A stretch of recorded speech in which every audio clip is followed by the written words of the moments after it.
जंग में से हजरत अली घोड़े पर सवार निकले।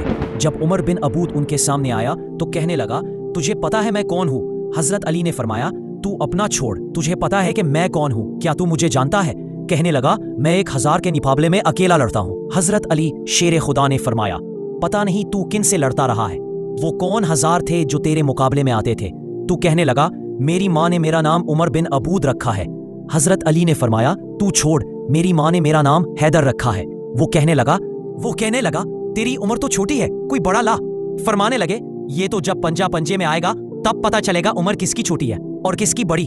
अभी तू कहानियों से मुतासिर करना चाहता है कि दबाव डाले और मैं तेरी बात मान लूं और तुझसे डर जाऊं तो आ मैदान में कहानियां ना सुना। दीवारें हिलती रहती है, दर कांप जाता है अली का नाम सुनकर, अब भी खैबर कांप जा। उमर बिन अबूब बोला, पहले वार कर। हजरत अली ने फरमाया, पहले तो कर ले ताकि तुझे कोई अरमान ना रहे।